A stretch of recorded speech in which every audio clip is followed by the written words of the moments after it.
அனைவருக்கும் இன்றைய மாலை வணக்கம். 1986ஆம் ஆண்டு சுமார் 38 ஆண்டுகளுக்கு முன்பு ஒரே பாடசாலையில் 4 பிரிவுகளில் துள்ளி குதித்து சேட்டை புரிந்து கல்வி கற்ற நாங்கள்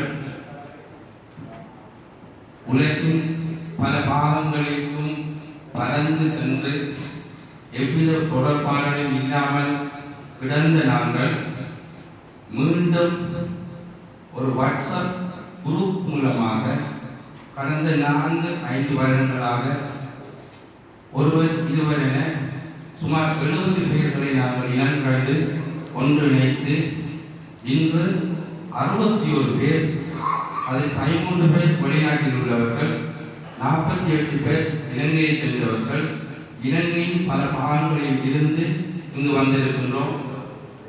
அனைவரும் 54-53 வயதை சேர்ந்தவர்கள். அந்த வகையில் நான் இருக்கிறேன் மட்டக்களப்பு வரலாற்றில் இந்த பாடசாலைகளில் 50 வயதை கடந்த முதியவர்கள் ஆகிய மாணவர்களாகிய நாங்கள் நடத்துகின்ற ஒரு ஒன்று கூடல் ரீயூனியன் இதாகத்தான் இருக்க முடியும். அந்த வகையில் புனிதமிக்க கல்வியில் கற்றவர்கள் என்ற அடிப்படையில் மிகவும் பெருமிதமடைகின்றோம். இந்த நிகழ்வில் நாங்கள் ஒருங்கிணைத்துவாறு நடத்தி கொண்டிருக்கின்ற பொழுது எனக்கு இந்த வரவேற்புரை தரப்பட்டிருக்கின்றது. உண்மையிலேயே பல்வேறு சிரமங்களுக்கு மத்தியில் தள்ளாத வயதிலும் இன்று நாங்கள் இந்த ஆசிரியர்களை கண்டுபிடித்து தேடி அவர்களை நாங்கள் இந்த நிகழ்வுக்கு அழைத்திருந்தோம்.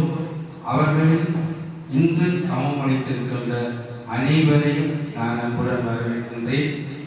சிலர் உடல்நலம் குன்றிய காரணத்தினால் இந்த நிகழ்வுக்கு கலந்து கொள்ள முடியவில்லை. ஏனென்றால் வயது எங்கள் வயது என்றால் எங்கள் கற்பித்த ஆசிரியர்கள் இவர்களை காணுகின்ற பொழுது எங்களுக்கு மிகவும் சந்தோஷமாக இருக்கின்றது. அவர்களை நாங்கள் அனைவரும் சேர்ந்து வரவேற்பதில் பெருமிதம் அடைகின்றோம். அதே போன்று இந்த நிகழ்விலே வெளிநாட்டிலிருந்து நண்பர்கள் 13 பேர் இங்கு வருகின்றிருக்கிறார்கள். சிலர் அவர்களது குடும்பத்துடன் வருகின்றிருக்கிறார்கள். அவர்களையும் அவர்களது குடும்பத்தாரையும் வரவேற்பதில் மகிழ்ச்சி அடைகின்றேன். அதே போன்று இலங்கையின் பல்வேறு பகுதிகளில் இருந்து இரவிரவாக பஸ்லையும் வந்து 2-3 நாட்களுக்கு முன்பு வந்து இங்கு இந்த நிகழ்வில் கலந்து கொண்டிருக்கின்ற அன்பு நண்பர்களை அனைவரையும் வரவேற்று இந்த சிறிய வரவேற்புரையை நிறைவு செய்கின்றேன். நன்றி, வணக்கம்.